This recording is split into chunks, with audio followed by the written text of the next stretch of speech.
Buenos días a todos, Bueno, muchas saludo a los que están gracias. online también, que Sí, aprovecho. y también a los que están online, muchas gracias por recibirnos aquí. Un abrazo muy fuerte a Hilario Alfaro, que ayer estuvimos con él. Y bueno, veníamos hablando de las 240 medidas de CEIM, nos las hemos estudiado y os sorprenderíais la cantidad de medidas que compartimos Vox y CEIM, muchísimas de ellas, ¿no? Creo que estamos alineados en muchas cosas y lo más importante, tenemos claro que lo que estamos sufriendo ahora es un ataque por parte del gobierno al empresario, un señalamiento a quien crea riqueza, y un ataque al que genera empleo, ¿no? Yo creo que nuestros políticos no han entendido que aquí quien genera empleo es el que arriesga, que es el empresario, no el político. Quien crea riqueza son los que arriesgan y los que, bueno, pues se atreven a abrir un negocio, a abrir una pequeña empresa. Es autónomo que todos los días levanta el cierre, y esos son los que hoy se sienten acosados por una administración que cada día lo único que hace es aumentar la legislación, la normativa, las duplicidades, una legislación y unas normas que muchas veces se aplican con carácter retroactivo. Uno tiene que ser ya una gestoría o tiene que tener un apartado de compliance en una pequeña empresa porque no es capaz de defenderse de la administración. ¿Esto qué provoca? Esto provoca agotamiento, desincentivo a crecer, que las empresas pequeñas no quieran convertirse en medianas, que las medianas no quieran convertirse en grandes empresas, porque lo único que ven es penalizada su actividad. Vemos datos de empleo, pero nos ocultan los datos de horas trabajadas, que es lo que no conseguimos remontar desde el 2019, la baja de productividad de las empresas, la incapacidad para competir con el resto de las empresas del mundo, derivado precisamente de la actividad política, que lo único que hace es aumentar la legislación y complicarnos más la vida a los que nos gusta que se genere riqueza, ¿no? Nosotros hemos estudiado todas estas medidas y cuando yo las estaba estudiando me estaba acordando una vez más de esa frase que dije el día de la investidura en la Comunidad de Madrid, que era: la izquierda pone las ideas, el centro social las asume y los que ahora se llaman centro reformistas se limitan a gestionarlas. Las ideas de la izquierda. Y estas ideas de la izquierda también afectan a la empresa. Y lo que hemos visto es que a veces han venido gobiernos que han impuesto legislaciones de izquierda que van en contra del crecimiento, en contra de la generación de valor, en contra del crecimiento de la productividad de las empresas, pero han venido otros que no han sido capaces de cambiar de rumbo todo esto. Nosotros creemos que ha llegado el momento de cambiar, hacer un cambio real que genere un ecosistema que verdaderamente favorezca el generar empleo, el crear riqueza, ¿no? Hemos tenido una legislatura en Madrid, 2 legislaturas que no han sido fáciles, ¿no? La primera con un gobierno, con un socio que no fue fiable, y que al final provocó pues una repetición de elecciones. La segunda, en donde Vox ha sido un socio fiable, hemos dado una investidura a cambio de nada, hemos aprobado 29 leyes, no siendo partidarios nosotros de aprobar 29 leyes, más bien de desmontar leyes. Nosotros, si llegáramos al gobierno, por cada ley que sacamos desmontamos 6. Pero hemos apoyado 29 leyes del Partido Popular porque considerábamos que no eran malas por los madrileños y las hemos apoyado a cambio de nada. Al contrario, hemos recibido que nos han tumbado 44 propuestas de Vox, 44 propuestas que yo creo que eran buenas para los madrileños, ¿no? Esto yo creo que ha sido injusto porque nosotros estas propuestas no las hacíamos además con un interés electoral, las hacíamos porque eran importantes en ese momento para los madrileños, como llevamos el deflactar el IRPF, que durante varias semanas se nos dijo que no. Nosotros proponíamos deflactar el IRPF y además de forma automática, para no depender de los políticos, que se hiciera respecto al IPC. O sea que todavía no se ha hecho. Nosotros lo llevábamos a los presupuestos y ya desde junio una reducción del IRPF de medio punto, que era necesario.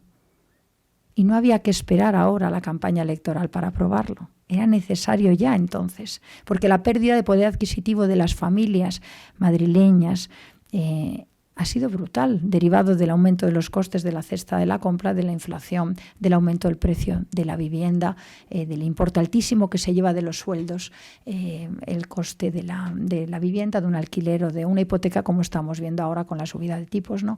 Entonces, en ese momento era necesario reducir el IRPF, nos dijeron que no, y fue una pena porque era una medida buena para los madrileños. Tampoco quisieron en las bonificaciones al comercio para ayudar con ese coste de la energía que nos decía el pequeño comercio que le estaba abrasando, y que hubiera sido una manera de ayudar a esos pequeños comerciantes que todos los días levantan el cierre y ven cómo se estrechan sus márgenes, que no pueden repercutir al cliente porque cada día tienen mayor coste de la materia prima, mayor coste de la energía, mayor carga fiscal, y ya muchos de ellos se ven abocados al cierre. Llevábamos también una bonificación a los autónomos para que eligieran aquellos 2 meses donde tenían menos ingresos y pudiéramos de alguna manera ayudar con subvencionar la cuota de autónomo. Los autónomos están pagando, tienen la losa a sus espaldas de esta crisis, se están cargando con todo, muchos están desanimados. Si perdemos a los autónomos, perdemos una fuerza importantísima de crear riqueza en Madrid, ¿no? Llevábamos también una reducción de las cargas burocráticas, eliminación de tasas, eliminación de 35 tasas que solo recaudan 2 millones de euros, y poner todos esos funcionarios a trabajar para captar, en vez de para atosigar a las empresas con tasas innecesarias, para captar fondos europeos y presentar proyectos donde vamos realmente atrasados, ¿no? Llevábamos también una protección a la natalidad y a la familia para paliar el grandísimo problema del invierno demográfico que tenemos en España. Si no tenemos natalidad, si no tenemos niños, no tenemos capacidad de en un futuro tener fuerza de producir ni creatividad, y nos quedamos sin españoles directamente. Esto es un tema que afecta a las empresas y afecta absolutamente a todo, ¿no? Hemos estado hablando mucho sobre la defensa de la libertad, la defensa, también en el confinamiento de la libertad. Vox fue el único partido que salió a defender la libertad, que presentó el recurso para que fuéramos contra este estado de alarma que nos tuvo a todos confinados. Esa defensa de las libertades que solo hizo Vox en defensa de la Constitución y nuestros derechos fundamentales es clave, y más cuando estamos con un gobierno que va de mano de socios comunistas, ultraizquierda y bilduetarras, ¿verdad? Y solo Vox estuvo ahí. Es una pena que muchas de estas medidas, por marketing político o por querer esperar a la campaña electoral, no se aprobaran, aun viniendo de Vox, porque a veces Vox puede tener razón, y no pasa nada por reconocerlo.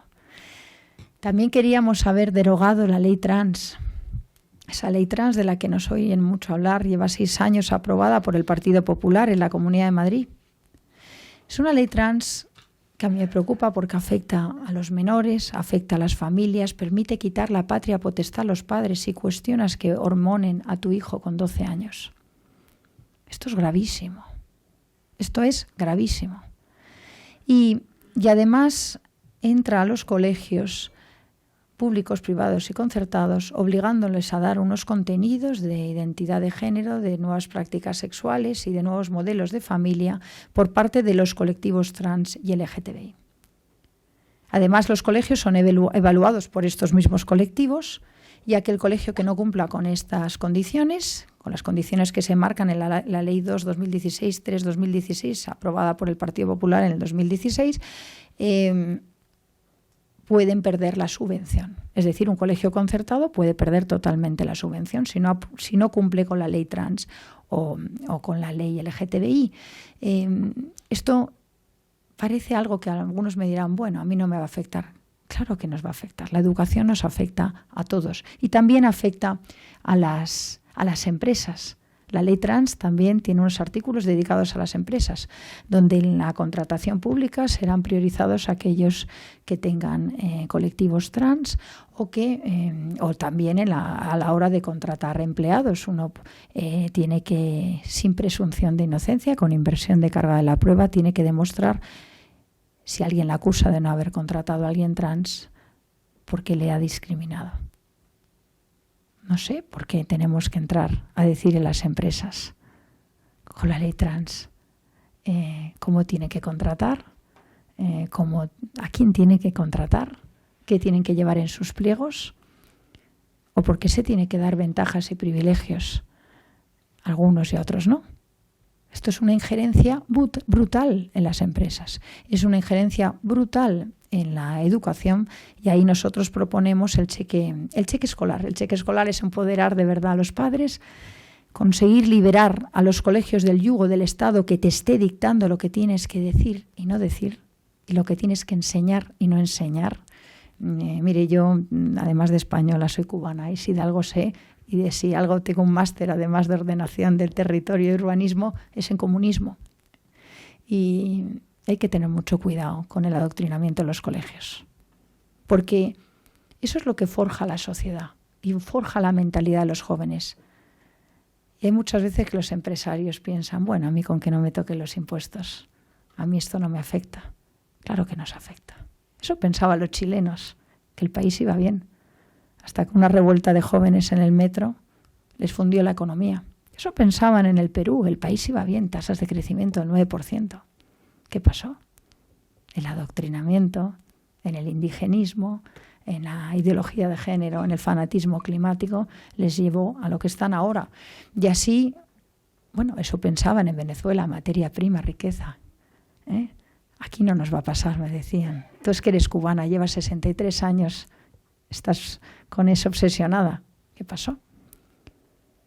Claro que la ideología, las leyes de izquierda, la educación, el adoctrinamiento afecta al futuro de los países y gravemente, y a la inversión también. Por esto la ley trans y estas leyes ideológicas para nosotros son muy importantes, y con lealtad y con generosidad hemos dado 29 leyes al Partido Popular y les hemos intentado llevar a derogar todas estas leyes propias de la izquierda que afectan gravemente a la evolución y al pensamiento de nuestros jóvenes y afectan al futuro de un país, ¿no? Hemos intentado aprobar medidas también que de alguna manera acabaran con esta burocracia brutal. Mire, yo 20 años he trabajado en el sector privado, he creado 2 empresas, he trabajado con fondos alemanes, fondos polacos en Estados Unidos, me he estudiado todos los países de Europa a ver dónde había seguridad jurídica para invertir. ¿Y qué pasa? Pues lo que veo ahora muchos inversores que tienen dudas de si entrar en España. Fuera de España, ¿de qué se está hablando? De la ocupación en España. Los grandes bancos y los fondos te preguntan por la ocupación. Tenemos un problema. Y esto no pasa en otros países del mundo. Nadie se cree que podemos tener una legislación que premia al delincuente y penaliza al que cumple con todo, ¿no?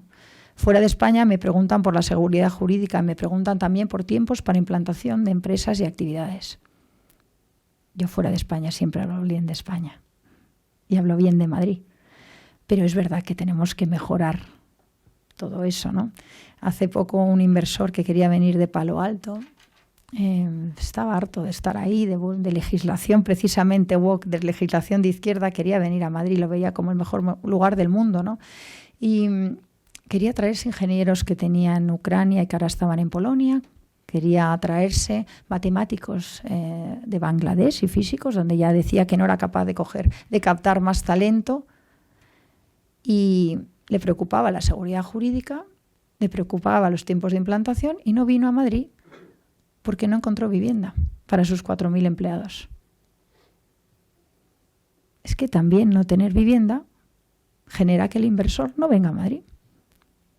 Entonces tenemos que resolver cosas en Madrid. Madrid va mejor que otras comunidades, por supuesto que sí. Tiene un ecosistema y yo creo una política acertada de impuestos bajos que podemos ir más allá todavía. Y más en este momento en que las familias autónomas y las pymes están ahogadas con un acceso al crédito complicado y con una inflación desbocada y unos costes energéticos brutales.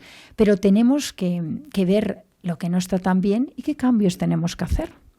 La vivienda es un factor fundamental. Nosotros aquí proponemos liberalizar suelo, poner todo el suelo existente ya, el que no esté protegido medioambientalmente en el mercado para construir. No puede ser que llevemos 25 años hablando de Madrid Nuevo Norte y nos queden 8 años más todavía para entregar viviendas, porque el no tener vivienda bloquea el sueño de muchos jóvenes, de muchas familias, la posibilidad de emanciparse, la posibilidad incluso de tener ambición. El otro día me decía un joven en Pinto, mira, yo solo ambiciono ya a cambiar de móvil. Y me decía, no ambiciono tener familia, ni compromiso, ni acceder a una vivienda, porque es imposible. Han bajado los brazos, están sin ambición. Y me decía, es más, ya no me importa tener trabajo fijo, no tenerlo. Total, ya solo quiero cambiar de móvil. ¿Qué estamos haciendo? ¿Qué estamos haciendo cuando a nuestros jóvenes les falta la ambición porque lo dan por imposible? Yo recuerdo cuando, yo empecé a trabajar en primero de carrera por la mañana, en un estudio, no sabía hacer absolutamente nada, pero me cogieron, me dieron la gran oportunidad. Gracias a eso sabía dibujar por ordenador, que eso me dio ventajas. Bueno, trabajaba por la mañana, por la tarde iba a la Politécnica a estudiar arquitectura. Y tenía ambición por conseguir un crédito, por llegar, por tener una vivienda, y fui capaz de apalancarme y de convencer a un banco para que me diera ese primer crédito que nunca olvidaré, con el que monté esa empresita durante la carrera. En la universidad me demonizaban, esta chica que tiene una beca de la Politécnica para ser profesora y nos dice que deja la beca de profesorado porque quiere montar una empresa. ¿Por qué demonizamos al empresario en la Universidad Española?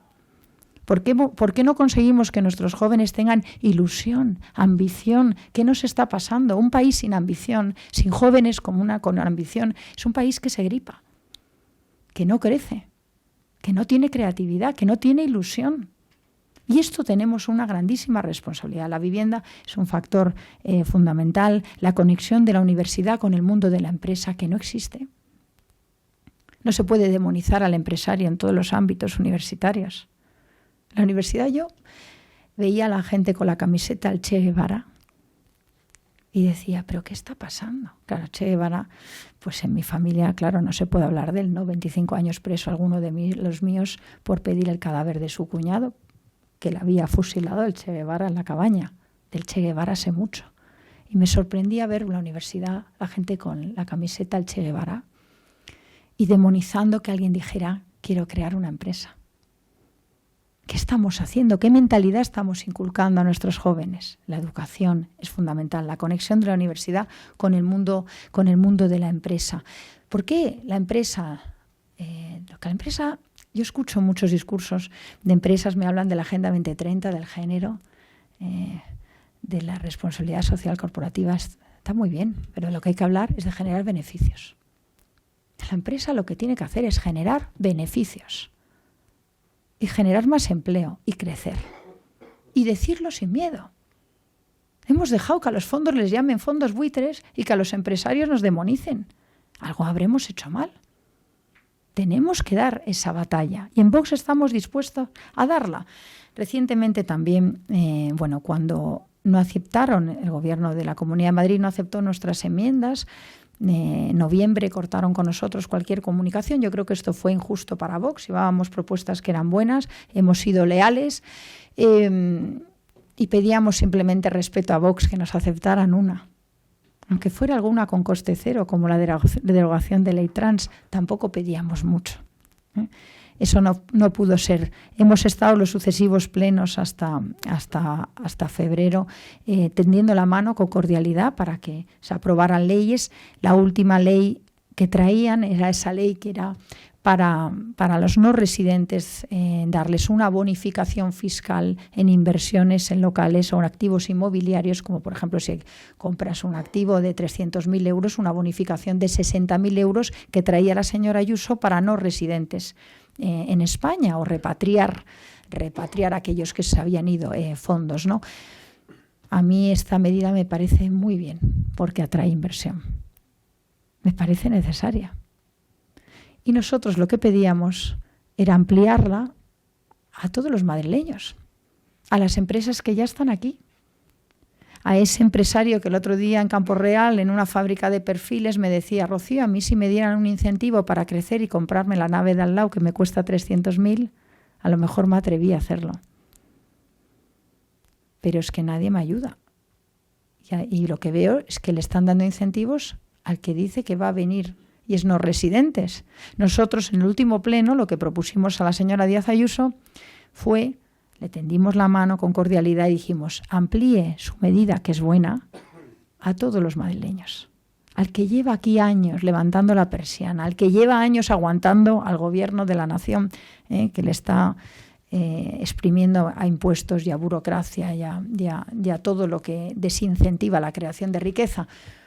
Y en vez de coger esta propuesta de ampliar este incentivo fiscal de Vox, pues lo que se nos dijo es, a partir de ahora se separan nuestros caminos, rompemos con Vox. Esto retumbó en el Pleno como esa frase de Casado de hasta aquí hemos llegado, que le dijo Casado al señor Abascal en la moción de censura.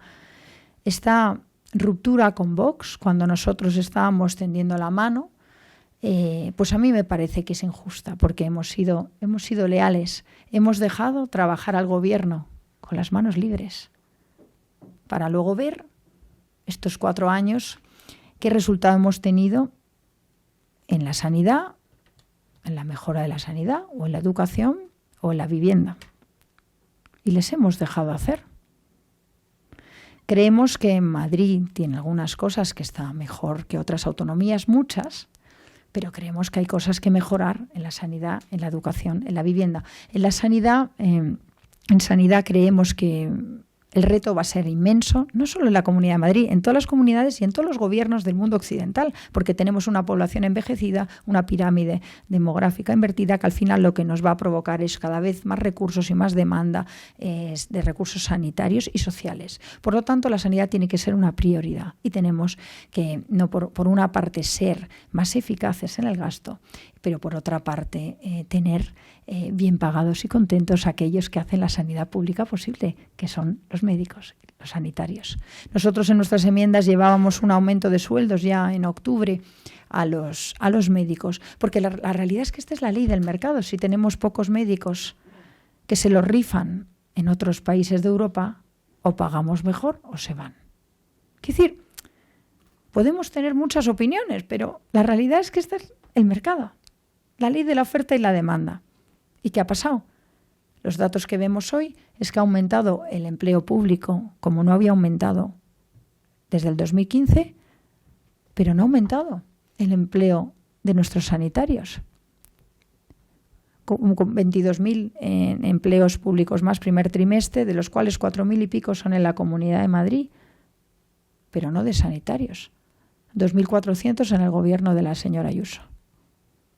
Un aumento del sector público, que es una carga brutal para el sector privado, que estáis viviendo todos, y además no dirigida y no priorizando precisamente donde necesitamos hacer fijos a los médicos. Tenemos unas tasas de temporalidad de más del 50% en los médicos en Madrid. Es decir, a todos los empresarios les están persiguiendo para que hagan fijos a todo el mundo, pero luego resulta que los gobiernos no lo hacen con precisamente las personas que más necesitamos, que son los médicos. Si se van los médicos, la sanidad es un desastre. Y yo creo que se podía haber aceptado estas enmiendas de Vox en octubre y nos habríamos ahorrado meses de una negociación que lo único que han generado es mal ambiente con los médicos y también desconfianza por parte de los madrileños, ¿no? Yo creo que esto es un punto muy importante y es fundamental cuidar a aquellos que nos dan un servicio, y que yo creo que los madrileños de cualquier ámbito político están de acuerdo en esto, valoran la sanidad pública y están dispuestos a que sus impuestos se vayan a pagar a los médicos. Yo voy por los barrios, lo pregunto y me dicen todos que sí. Esto no es una propuesta de Vox, esto es una propuesta de todos los madrileños. La educación, yo creo que hay que mejorar salarios de profesores, pero sobre todo tener profesores excelentes, como en otros países. Corea del Sur, ¿cómo ha conseguido ser una potencia? Porque potenció su educación, porque consiguió tener los mejores en profesiones STEM. No tenía nada, no tiene materia prima, no tiene nada. ¿Qué tiene? Gente bien formada. Finlandia, ¿qué hizo con la educación? Ser excelente puntero. ¿Qué estamos haciendo en España? Bajar los niveles de educación. Eso, pues, es gravísimo para un país.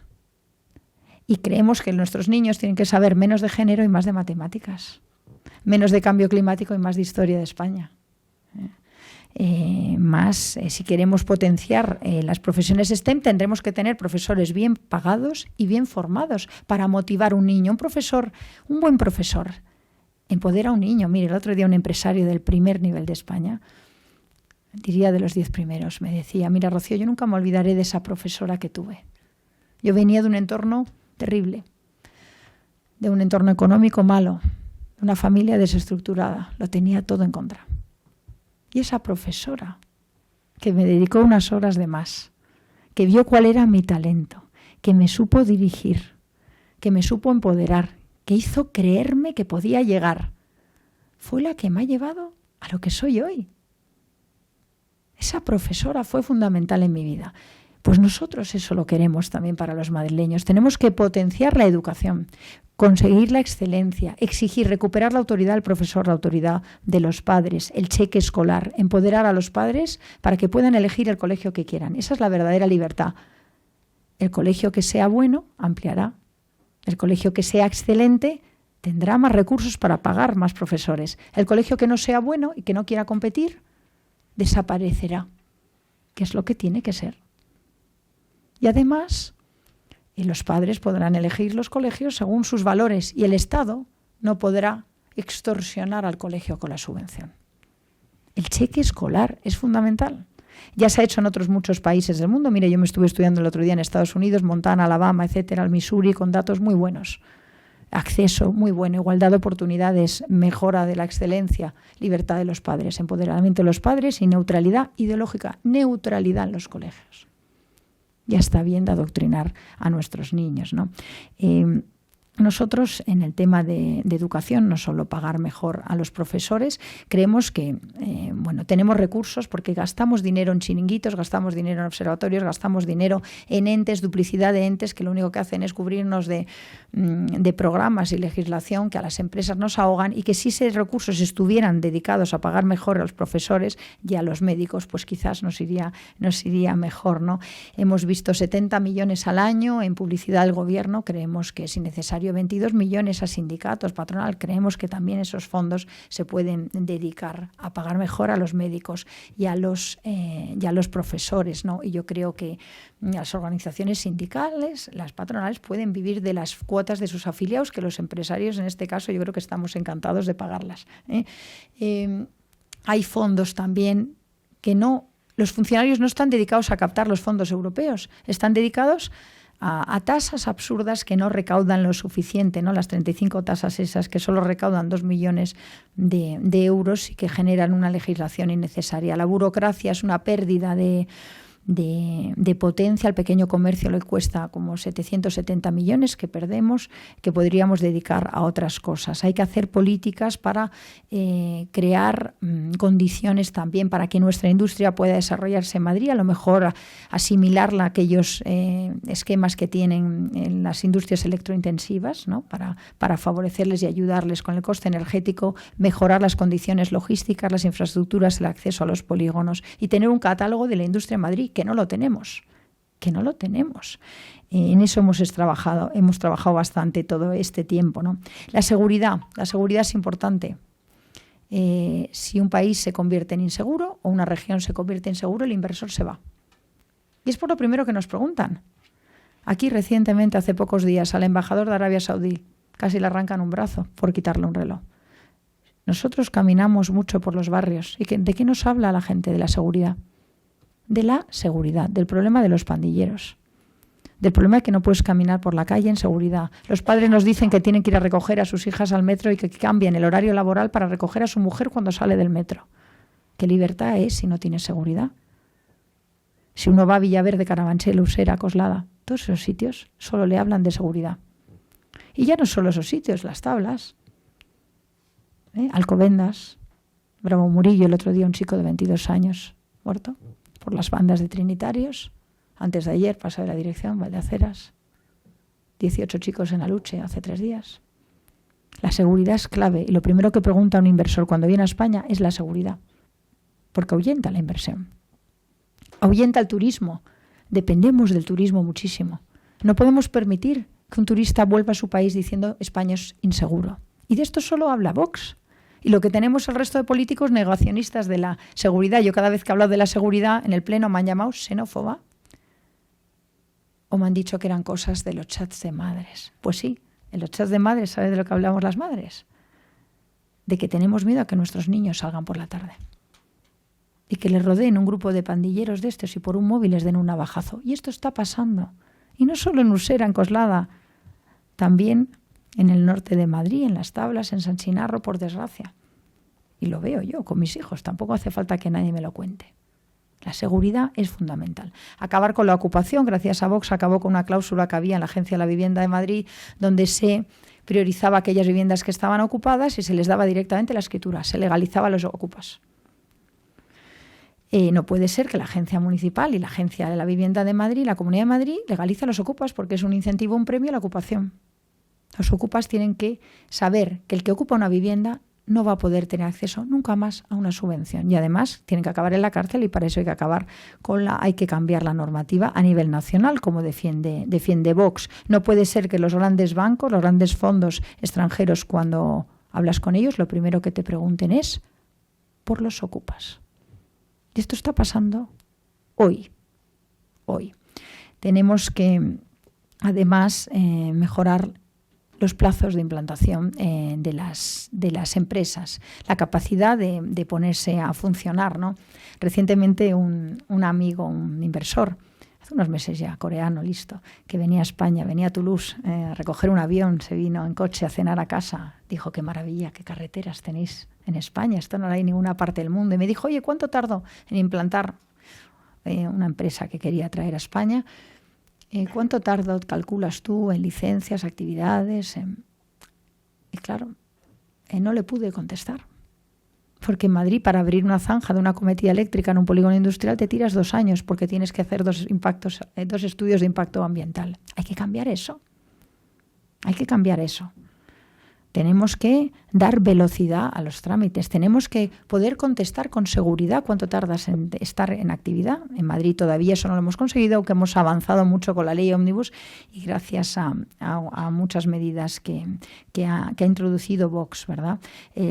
Para el turismo, la seguridad, un plan industrial, ayudar al comercio con el coste energético, a los autónomos con esas cuotas que no pueden pagar, apoyar a las familias, una reducción del IRPF, compensar este impuesto del patrimonio. Yo creo que me escuchasteis cuando la ley de autonomía fiscal que os dije, creo que no nos va a servir para protegernos contra el atraco al patrimonio de Sánchez. Yo dije que eso iba a ser así, aún así lo aprobamos. La realidad es que el recurso que se ha presentado por parte de la Comunidad de Madrid no se han aceptado unas cautelarísimas. ¿Por qué? Porque es una ley nacional. ¿Qué hay que hacer? Conseguir desde la Comunidad de Madrid una reducción en renta y en costes a las empresas para conseguir, y en el caso de patrimonio de las familias, conseguir compensar vía IRPF el atraco que van a tener el patrimonio. Pero no vamos a conseguir paliar totalmente el atraco de Sánchez al patrimonio y el ahorro de todos los españoles. En las jornadas nosotros también hablamos que no puede ser como el otro día me pasaba en Puente Vallecas, había locales cerrados, yo preguntaba, ¿qué ha pasado? ¿Han cerrado? ¿Han traspasado los negocios? ¿Han cerrado porque no puede más? Y me dijeron, sí, mira, de esos 5, 3 han cerrado porque no podían más y los otros 2 han ido a recoger el niño a la 1:45 al colegio. Oiga, no se puede trabajar, padre y madre, tanto que nos hablan a las mujeres de la conciliación. Yo tengo 4 hijos. Es imposible trabajar si tienes que recoger un niño a la 1:45, como la jornada continua que hay en la Comunidad de Madrid, el 60% de los colegios.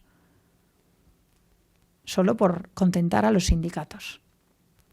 ¿Cómo vamos a trabajar? Tenemos una pérdida de horas trabajadas brutal que impacta directamente en el Producto Interior Bruto.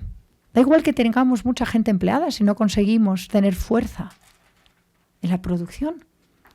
Si no podemos competir, si hemos rebajado las horas trabajadas, ¿cómo vamos a trabajar?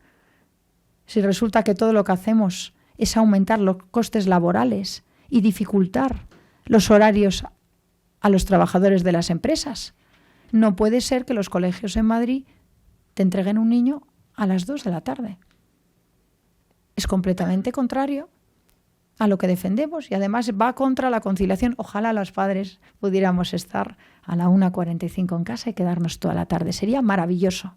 Pero la realidad es que yo en 20 años de trabajo jamás he conseguido estar de lunes a viernes por la tarde en mi casa. Y mire que trabajaba mucho y madrugaba mucho. No es posible. Mi cliente a las 6 de la tarde quería que le cogiera el teléfono. ¿Cómo es lógico? Y sabía que entregar un presupuesto trabajabas hasta las 3 de la mañana o no dormías, porque había que entregarlo. Y sabía que hormigonar un forjado había que estar ahí. No podías decir, perdona, no hormigono, porque me voy a recoger al niño. Entonces, vamos a hacer política de verdad que genere un ecosistema que cree riqueza. No podemos seguir con una jornada continua que penaliza a los padres, que no ayuda a la conciliación y que resta horas trabajadas a las empresas, que bastante mal vamos. El gran problema de las empresas es el aumento de los costes laborales, las cotizaciones sociales, la carga laboral es imposible e inasumible y nosotros ahí creemos que hay que dar una batalla frontal. Aquí ya hay un sector privado que no puede más, no puede cargar con una losa de sector público que es inasumible. Los datos que veíamos hoy del tercer trimestre, 22.800 personas más en el sector público, 4.200 personas más en la Comunidad de Madrid, 2.189 empleados más del gobierno de Ayuso en el primer trimestre, para mí es una locura. 4.000 y pico empleados más en el sector público en la Comunidad de Madrid que no son médicos. ¿Qué estamos haciendo? ¿Qué estamos haciendo? Entonces, estas son cosas muy importantes. Por cierto, Andalucía, Canarias y el País Vasco han reducido empleados públicos, o sea que sí que se puede hacer. Yo creo que estas son cosas fundamentales para conseguir que Madrid no pierda la grandísima oportunidad que tiene. Nos está mirando toda la iberosfera. Todo el mundo quiere venir a Madrid. Yo tengo mucha relación con otros países. Tenemos un mercado único maravilloso que no tienen otros. El mercado en que se habla español, 500 millones de personas. 500 millones de personas al que podemos dirigir nuestros negocios, nuestras empresas. ¿Qué estamos haciendo? Hay que conseguir atraer la inversión y hay que conseguir acompañar a nuestras empresas a todos esos países.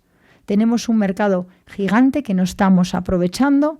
Para eso tenemos que dar mensajes claros.